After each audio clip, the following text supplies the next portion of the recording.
I need to tell you about the day I discovered my son had been streaming my dying moments to 47,000 strangers for super chats and subscriber counts. But that's not even the worst part. The worst part is that I had spent 18 months believing he was the only person in the world who truly cared about me. That he was sacrificing his life, his career, his happiness to take care of his sick mother. I told everyone how lucky I was. How blessed. How grateful. I was so proud of him. And the entire time, every single tearful conversation, every vulnerable moment, every time I begged him not to share something personal, he had his phone positioned just right, recording everything, monetizing my suffering, turning my terminal diagnosis into content for an audience that treated my pain like entertainment. They had nicknames for me, inside jokes, betting pools on how long I had left. My name is Diane Marshall, and 6 months ago, I was given 18 months to live. Stage 4 pancreatic cancer. Inoperable, aggressive. The kind of diagnosis that doesn't leave room for hope, only for goodbyes. I'm 53 years old, and I was supposed to be planning my retirement, not my funeral. But here's what nobody tells you about dying. The logistics are exhausting. The paperwork never ends. Insurance claims, medical directives, power of attorney documents, estate planning. And through it all, you're supposed to maintain your dignity, say your goodbyes with grace, and make peace with the people you're leaving behind. I have 2 children. Had 2 children. I'm still figuring out the correct tense. My daughter Emma moved to Singapore 4 years ago for work.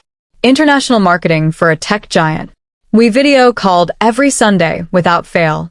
When she heard my diagnosis, she immediately offered to come home, to take leave, to be there. But I told her no. I told her to stay, to keep building her life, that I had everything under control here. Because I had Marcus. Marcus, my baby boy, 28 years old, still living in my basement, his content creation studio. He'd been trying to make it as an influencer for 6 years. Gaming channels, reaction videos, lifestyle vlogs, cryptocurrency commentary. Nothing ever quite took off. He'd get a few hundred subscribers, maybe 1,000, then plateau.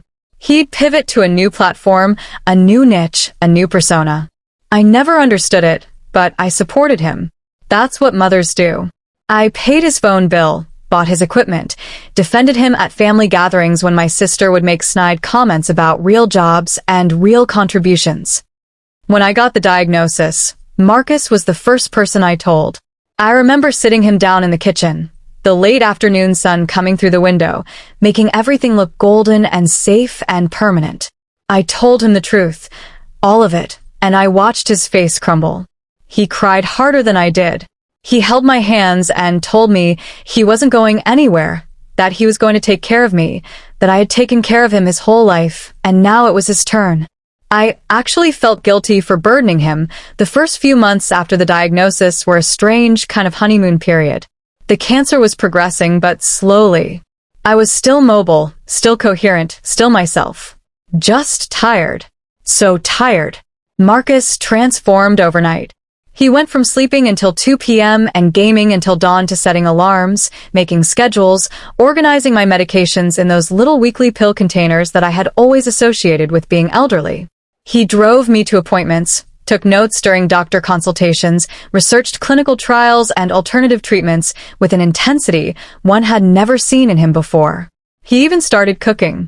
Actual meals with vegetables and proteins, not just microwave burritos and energy drinks. He'd make these elaborate smoothies designed to boost my immune system, packed with ingredients I couldn't pronounce. They tasted like lawn clippings and false hope, but I drank every drop because it made him so happy to feel useful. People noticed the change in him. My sister actually apologized for all those comments about his lack of ambition. Friends would pull me aside at the grocery store and tell me how lucky I was, what a good son I had raised, how rare it was to see such devotion. And I believed them. God help me, I believed every word. I noticed he was on his phone more than usual, but I figured he was texting with friends, maybe finally starting to build a social life beyond his computer screen. Sometimes I'd catch him typing frantically, smiling at his screen, and I'd feel this warm sense of relief that despite everything, despite my dying, He was still finding moments of happiness. He started asking me questions. Lots of questions. About my childhood, my marriage to his father, my regrets, my fears about death. Deep, philosophical conversations that we'd never really had before. I thought he was processing his grief, trying to understand his mother before she disappeared forever. I told him everything. Stories I'd never shared with anyone. The affair I'd had in my 30s that nearly destroyed my marriage. The abortion I'd had at 19 that I'd kept secret for decades. My complicated relationship with my own mother, who had been cold and critical and had died before we could ever really reconcile. Marcus listened to all of it with such empathy, such focus, taking it all in. Sometimes I'd notice him adjusting things in the room, moving a lamp, angling a picture frame differently, asking me to sit in a particular spot because the light was better there. I thought he was developing an eye for photography, maybe planning to take some nice final portraits of us together. 3 months in, he suggested we start a YouTube channel together. A mother-son journey through terminal illness. Raw, honest, unfiltered. He said it could help other families going through the same thing. That my story could matter, could make a difference, could leave a legacy beyond just my children. I was hesitant. I'm a private person. I barely posted on Facebook in my entire life. But Marcus was so passionate about it, so convinced it would be meaningful. And there was something appealing about the idea that my death might help someone else face theirs with more courage. So I said yes. We started small. Marcus set up his camera equipment in the living room. He did a whole introduction video explaining the premise. My mother's last year. A love letter in real time. He was eloquent, vulnerable, beautiful. He talked about how much I meant to him, how he wanted to honor my life by documenting our final months together. The first videos were simple. Me talking about my diagnosis, my treatment plan, my hopes for the time I had left. Marcus would ask gentle questions off camera. I talked about what I wanted my funeral to be like, what songs I wanted played, what I wanted people to remember about me. The comments were overwhelmingly kind. People shared their own stories of loss. They thanked me for my bravery. They told Marcus what an amazing son he was. Some people even started calling us their internet family. The channel gained a few thousand subscribers in the first month. Marcus was thrilled. He started suggesting we post more frequently. 3 times a week, then daily. He wanted to capture everything. My good days and my bad days, my treatments, my pain, my moments of joy. He said authenticity was what made the channel special, that I trusted him completely. That was my first mistake. My second mistake was not noticing when he stopped asking permission before hitting record. The channel grew. 5,000 subscribers. 10,000. 20,000. Marcus started getting brand deals. Wellness companies wanting to sponsor videos, supplement manufacturers, even a funeral planning service. He handled all of it. I didn't ask questions about the money because I assumed he was saving it, maybe finally building some financial security for his future after I was gone. He bought new equipment. Professional lighting, better cameras, microphones. He explained it was to improve the production quality, to reach more people, to make a bigger impact. The living room started to look like a television studio. I got sicker. The fatigue became crushing. The pain required stronger medications that made me foggy and confused. I started having episodes where I'd forget things, where I'd break down crying for no reason, where I'd wake up at 3 a.m. convinced I was drowning. And Marcus filmed all of it. I remember once, around month 5, I woke up from a nightmare, sobbing, disoriented, genuinely terrified. Marcus came running into my room. I thought to comfort me. But as my eyes adjusted to the darkness, I saw the faint glow of his phone screen. Positioned on my nightstand, the camera pointed directly at my face. I asked him if he was recording. He said no, that he'd just been checking the time, that he was worried about me. He held me while I cried, stroking my hair, telling me everything was okay. The video was posted the next morning. Mom's 3 a.m. breakdown. The reality of terminal cancer. I didn't know that then, of course. I didn't watch our channel regularly. It was too strange, too surreal, seeing myself on screen, watching my own deterioration like it was a nature documentary about a dying animal. Emma called me in month 6. She'd been watching the videos, every single one, and something in her voice was off. Strained. She asked me how I was feeling about the channel, if I was comfortable with everything Marcus was posting. I defended him. I told her the channel was therapeutic, that it was helping people, that Marcus was being so respectful and protective of my privacy.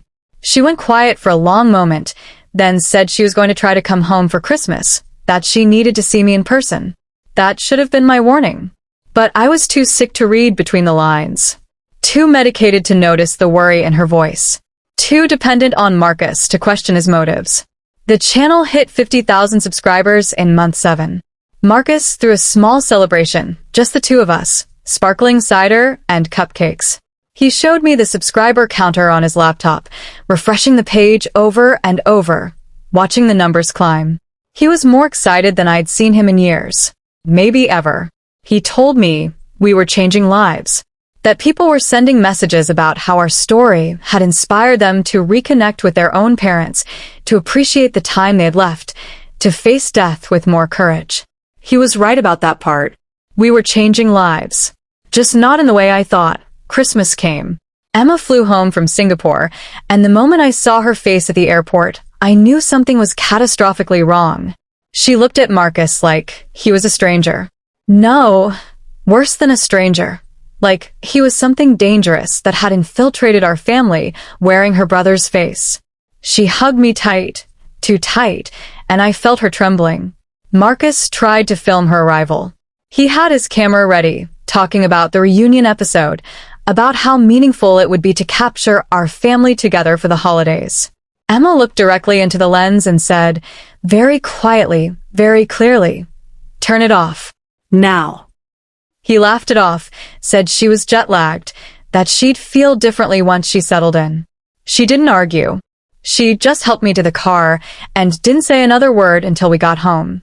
That night, after Marcus went to bed, Emma came into my room and closed the door. She sat on the edge of my bed and pulled out her laptop. Her hands were shaking so badly, she could barely type. She asked me if I knew that Marcus was live streaming. Not just posting edited videos, but live, real-time broadcasts. Several times a week. Of me. Of my most private moments. I didn't understand. I told her she must be mistaken. She showed me. She pulled up his other channel, not the YouTube one I knew about, but a Twitch account I'd never heard of. Marcus Cares 24/7 it was called.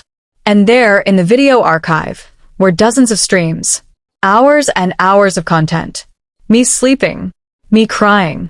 Me struggling to use the bathroom. Me having medication-induced hallucinations. Me begging Marcus not to share certain things, having conversations I thought were private, saying things I would never want strangers to hear. And, in the corner of the screen, a donation ticker. A subscriber count. A chat scrolling past faster than I could read, full of emojis and inside jokes and casual cruelty disguised as concern. Emma clicked on one video at random. It was from a month earlier. I was having a particularly bad day, crying about how scared I was to die, how I wasn't ready, how I didn't want to leave my children. The camera was positioned across the room, partially hidden behind some books. I had no idea I was being filmed. The chat was a nightmare. She's really losing it today, KKW. Mom's having a moment. Time to milk those sympathy donos. Respect to Marcus Cares for keeping it real though. $5 says she asks about his dad again. She always does this part. Someone had donated $50 with the message, "This is better than my therapy, LOL. Thanks for the content, Mark." Marcus had sent back a little heart emoji. I closed the laptop. I couldn't process it. My brain simply refused to accept what I was seeing. There had to be an explanation. Some context I was missing. Marcus wouldn't do this. Not my Marcus. Not the boy who made me smoothies and organized my pills and held my hand during chemotherapy.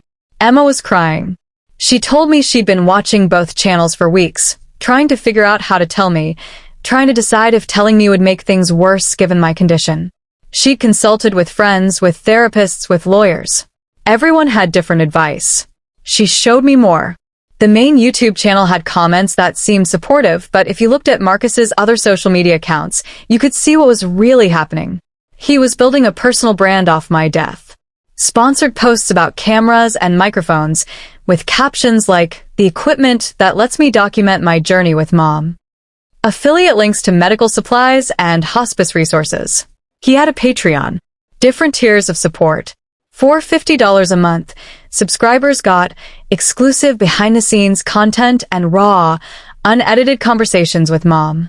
For $100, they got a monthly video call with Marcus where he'd answer questions about my condition and share updates you won't see on the main channel. He was selling access to my death. Premium tiers for my suffering. Emma had screenshots of everything. Discord servers, where his most dedicated fans discussed our videos in disturbing detail. A subreddit devoted to the channel where people analyzed my symptoms, speculated about my timeline, shared their favorite moments from the streams. One popular post was titled, "The Top 10 Most Heartbreaking Mom Moments Ranked." It had thousands of upvotes. Someone had made a compilation video, edited together clips of me at my absolute lowest, set to sad piano music, with the title, "Diane's Journey, a Beautiful Tragedy." And then Emma showed me the worst part. The part that broke something in me that I don't think will ever heal. Marcus had a second live stream setup. Hidden cameras throughout the house. In the kitchen, the bathroom, my bedroom. Cameras I had never seen, had never consented to, running 24/7 on a private stream available to his highest tier Patreon supporters. For the true fans who want to experience our journey without filters or editing, his Patreon description read, "Raw life as it happens. The real, unscripted reality of caring for a terminally ill parent." People were watching me shower, watching me use the toilet, watching me change my clothes, watching me in every private, vulnerable, undignified moment that comes with a body shutting down. And they were paying for it. $500 a month for 24/7 access. He had 73 subscribers at that tier. He was making over $36,000 a month streaming my death. I couldn't breathe. The room was spinning. Emma was talking, saying something about lawyers and police and getting me out of the house, but I couldn't hear her over the ringing in my ears. My son, my baby boy, the child I had grown inside my body, had nursed, had raised, had defended against everyone who doubted him. He had turned me into a product, a content farm, a circus freak for the entertainment of thousands of strangers. Every kind word had been a performance. Every tender moment had been content. Every time I had thanked him for his sacrifice, he had been calculating the monetary value of my gratitude. I asked Emma to leave my room. I needed to think. She refused at first, but I insisted. I told her I needed time to process, to figure out what to do. She made me promise I wouldn't confront Marcus until we had a plan, until we had legal advice. I promised. I lied. I waited until 3 a.m. I knew Marcus would be awake. He kept vampire hours, streaming late into the night when I was asleep. Or when he thought I was asleep. I found him in the basement, his studio, surrounded by monitors and keyboards and camera equipment. He was live. Of course he was live. Chat was scrolling, donations were pinging. He was playing a video game, talking to his audience about his day, about how exhausting it was to be a caretaker, about how grateful he was for their support. Someone donated $20 and asked how I was doing. Marcus sighed heavily and said I'd had a rough day, that it was getting harder, that he didn't know how much longer he could keep going without their encouragement. He looked exhausted. He looked genuine. He was a better actor than I'd ever known. I didn't say anything. I just unplugged everything. Every computer, every monitor, every camera, every light. The room went dark and silent except for Marcus's sharp intake of breath.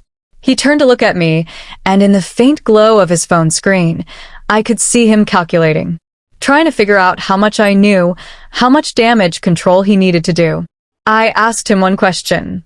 When were you going to tell me? He tried to play dumb at first.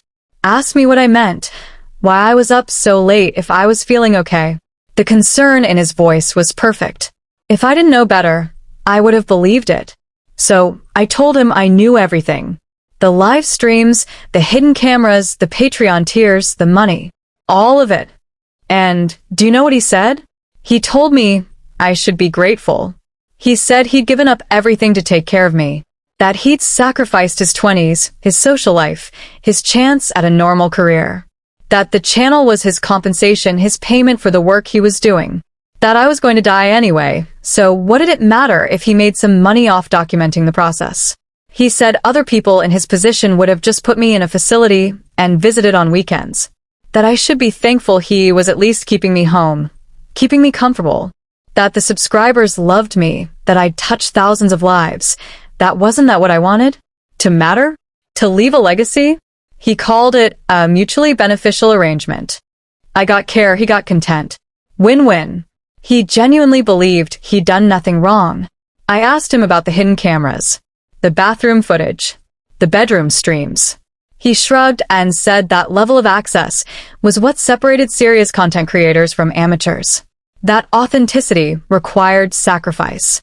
That his top-tier subscribers deserved premium content because they were essentially paying my medical bills.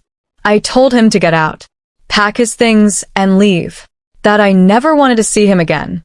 He laughed. Actually laughed. He said I couldn't survive without him, that I was too weak, too sick, too dependent. That I'd be begging him to come back within a week. That Emma lived on the other side of the world and couldn't drop everything to play nurse. He said I needed him more than he needed me. He was wrong about that. Emma had been listening from the stairs. She came down and physically positioned herself between Marcus and me. She told him she was taking leave from her job, that she was moving back home indefinitely, that he had 24 hours to remove his things from the house, or she'd have them donated. Marcus tried to argue, tried to negotiate, tried to explain that we were overreacting. Then he tried threats, said he'd post everything, every embarrassing moment, every private conversation. Said he'd tell his subscribers that we were trying to censor him, that we were the villains trying to silence a caretaker telling his truth. Emma pulled out her phone and showed him screenshots of her conversations with an attorney. Revenge porn laws, wiretapping statutes, elder abuse regulations. A list of potential charges that could be filed. A calculation of damages in a civil suit.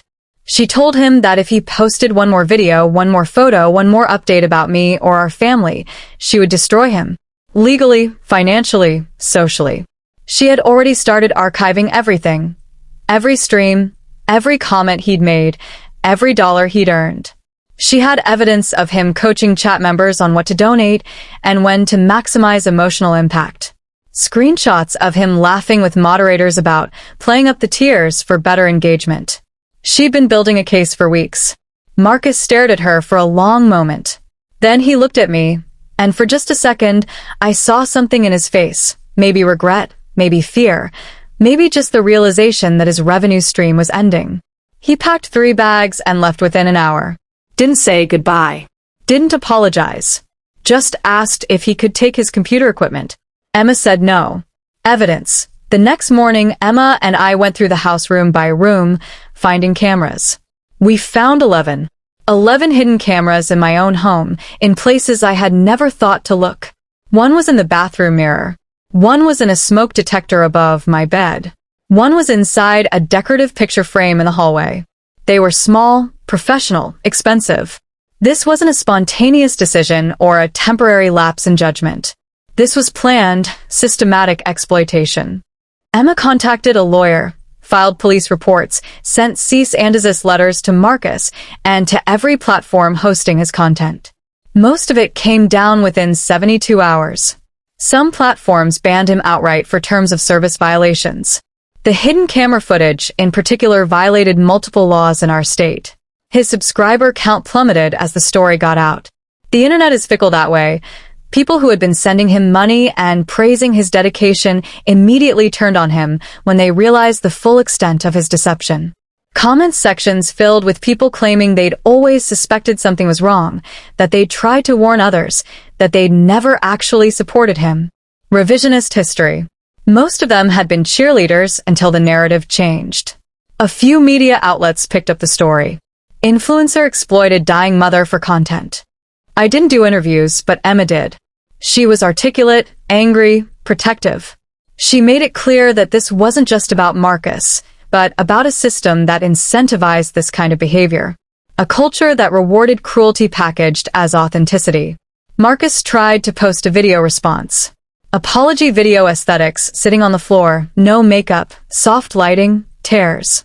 He talked about being young and making mistakes, about how the stress of caretaking had clouded his judgment, about how he'd lost his way, but had learned so much. Emma's lawyer had it taken down within an hour. The financial investigation revealed he'd made over $300,000 in the 7 months he'd been streaming my illness. Equipment costs, sure. Platform fees, fine. But the rest? Luxury purchases. Designer clothes. High-end gaming equipment. Cryptocurrency investments. A down payment on a condo he'd planned to buy after I died. He hadn't saved a penny for my care. The medical bills were still being paid by my insurance and savings.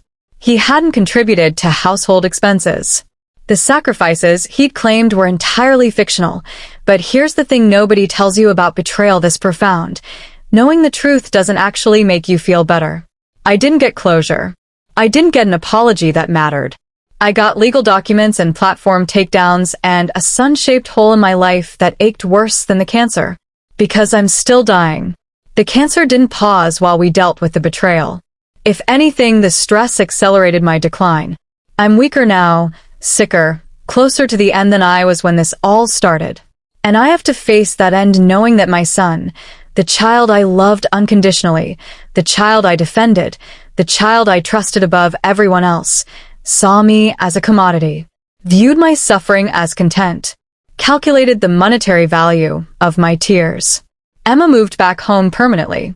She took a leave of absence that became a resignation. She's the one taking care of me now, and she does it with such fierce, protective love that it makes me weep. But I can see what it costs her. The career she's giving up, the life she's pausing, the resentment she works hard to hide. She insists it's different because she chooses to be here, not because she sees financial opportunity. She says she wants this time with me, needs it actually before I'm gone. That Marcus stole months from us, but won't steal what's left. I believe her. But I also grieve for what she's sacrificing. Marcus tried to contact me twice in the first month. Both times through email, both times with variations of the same message. He was sorry he'd made mistakes, but did I really want to die estranged from my son? Did I really want that to be the legacy of our relationship? Emma drafted responses both times, professional and cold, reiterating that any further contact would be considered harassment. I didn't send them. I just deleted his emails and tried not to think about the little boy who used to climb into my bed during thunderstorms, who would make me cards for Mother's Day, who told me I was his best friend. That little boy probably never existed. Or maybe he did, but I'll never know when he stopped being real. The internet moved on. A week after the story broke, some other influencer scandal took center stage. 2 weeks later, nobody was talking about Marcus or me. We became a cautionary tale, a data point in the discourse about exploitation and parasocial relationships and digital ethics. My story became a different kind of content. Video essays analyzing what went wrong. Commentary channels dissecting the psychological dynamics. Podcast episodes about the dark side of caretaker influencers. I was still a commodity, just a different kind. I'm 8 months into my 18-month diagnosis now. My doctors say I'm progressing faster than expected. The aggressive nature of the cancer, combined with the physical toll of recent stress, means I likely have less than 6 months left. Emma and I spend our days quietly. We watch old movies. We cook together when I have the energy. We talk about her childhood, about her father, about her life in Singapore that she gave up to be here. Sometimes we cry. Sometimes we laugh. Sometimes we just sit in comfortable silence. There are no cameras. No hidden streams. No audience measuring the authenticity of our grief. And yet, sometimes I catch myself performing, wondering if a particular moment would have made good content, thinking about how I would phrase a feeling to make it land with an audience. Marcus's presence infected the way I experience my own death. That might be the cruelest part. He didn't just exploit my suffering, he changed my relationship with it, made me self-conscious about my own pain. Even now, in private, with no cameras, I can't fully trust my own emotions because I don't know if I'm feeling them or performing them. 3 weeks ago, Marcus posted on his personal Instagram. Not about me, he's legally prohibited from that, but about recovery and personal growth and learning from past mistakes. The comments were supportive. People welcoming him back, praising his accountability, excited for his next chapter. He'd started a new channel. Different name, different content focus. Gaming and lifestyle, back to his roots. No mention of caretaking or family or me. Already had a few thousand subscribers.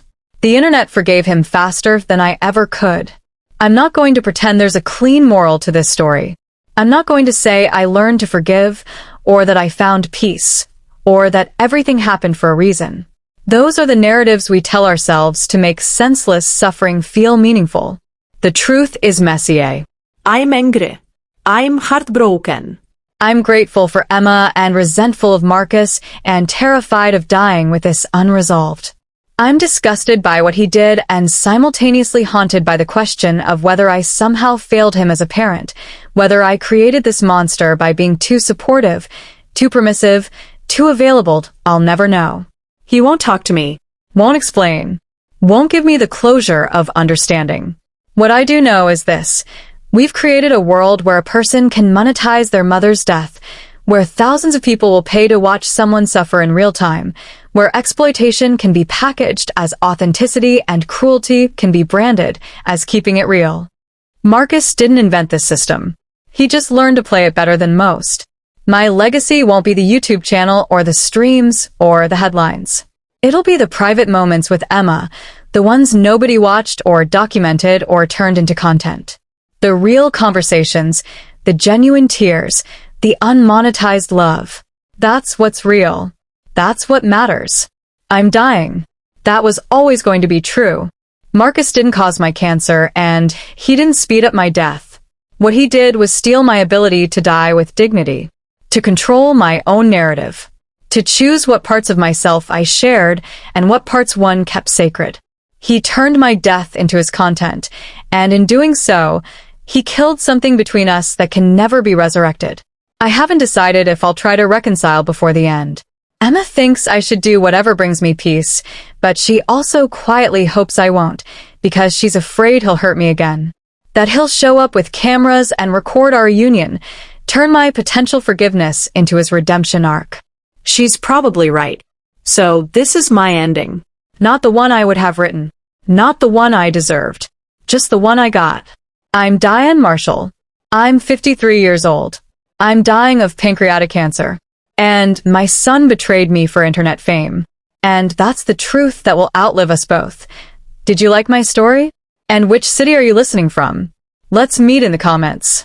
If you like the story, you can support me by sending a super thanks so I can keep bringing more stories like this. Thank you so much for your sweet support. I'm looking forward to your comments on the story. There's so much more on my channel. Don't forget to subscribe. See you in the next life story. With love and respect.